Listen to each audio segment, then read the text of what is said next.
Salam dan bahagia Ibu dan Bapak Guru. Video kali ini kita akan mempelajari bagaimana memahami murid dengan memetakan kompetensi dan kebutuhan murid. Semoga Ibu dan Bapak Guru bersemangat ya untuk menyimak video ini lebih lanjut.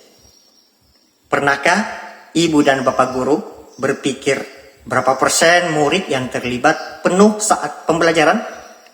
Jika saja Ibu dan Bapak Guru dapat membaca pikiran setiap murid, maka Ibu dan Bapak Guru pasti akan terkejut melihat berapa banyak murid yang terlibat penuh.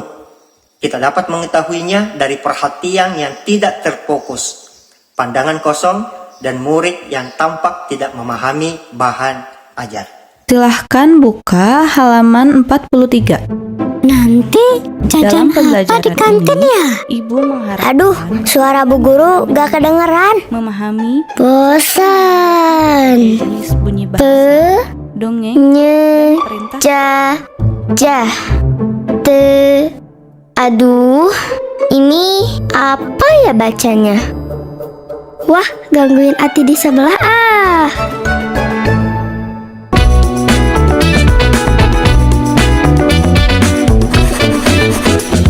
Tanggung jawab Ibu dan Bapak Guru adalah membantu murid memahami materi ajar dan menguasai keterampilan sesuai dengan kompetensi yang diharapkan. Lebih jauh lagi, Ibu dan Bapak Guru diharapkan dapat memahami bahwa murid memiliki pengetahuan alam dan keterampilan yang dipengaruhi oleh bagaimana ia dibesarkan dalam keluarga dan lingkungannya. Oleh sebab itu, setiap murid adalah individu yang unik. Tugas Ibu dan Bapak Guru adalah mengenali karakteristik dan kebutuhannya agar dapat mengembangkan potensinya. Tapi, apa itu kebutuhan belajar? Kebutuhan belajar adalah jarak atau kesenjangan antara sasaran belajar yang ingin dicapai dengan kondisi real murid saat ini.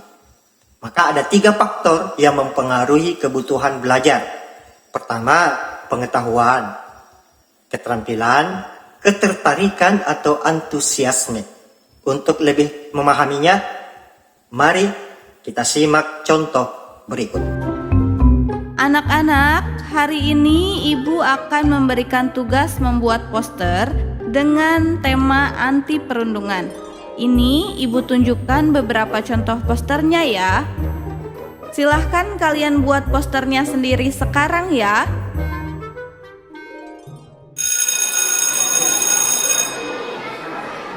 Ibu melihat tugas kalian tidak tuntas. Padahal tadi kita sudah membahas unsur-unsur poster dengan detail. Apa yang masih menjadi kesulitan?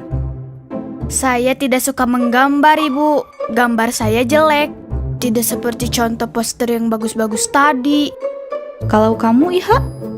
Saya kesulitan membuat kata-kata bagus untuk poster, Bu. Saya takut salah. Joyo, bagaimana dengan kamu? Saya kehabisan waktu karena awalnya saya bingung apa bedanya poster dengan selebaran.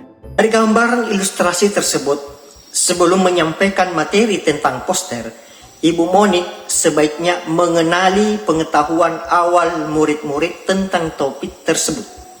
Bu Monik juga sebaiknya mengidentifikasi keterampilan dan minat murid terkait kompetensi membuat poster.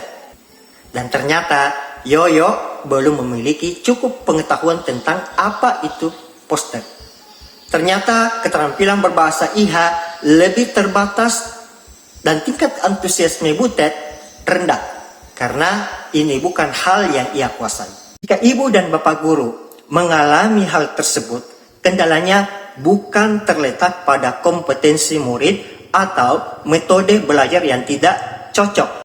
Ibu dan Bapak Guru hanya perlu mengetahui pemahaman awal murid tentang poster agar kita bisa memetakan kebutuhan belajar mereka. Poster merupakan materi baru di kelas, maka sebaiknya Ibu Monik mengidentifikasi dahulu karakteristik dan tingkat pemahaman murid atas materi tersebut. Membuat poster akan melibatkan kemampuan berkreasi visual dan keterampilan berbahasa. Identifikasi dapat dilakukan misalnya dengan bermain melanjutkan gambar dari bentuk tertentu untuk mengetahui kesiapan berbahasa murid. Bu Monik bisa mengajak murid bermain kata bermakna dengan awalan suku kata tertentu. Dua kegiatan ini bisa membantu Bu Monik memetakan karakteristik anak-anak di kelas terkait dua unsur yang dominan dari materi pembuatan poster. Maka hasil dari pementasan tersebut dapat menjadi dasar bagi ibu dan bapak guru untuk tugas selanjutnya. Apakah pembuatan poster dilakukan secara individu atau berkelompok? Lalu, berapa lama durasinya? Dengan demikian, harapannya siswa dapat mengambil peran secara lebih aktif. Pengenalan kebutuhan belajar murid.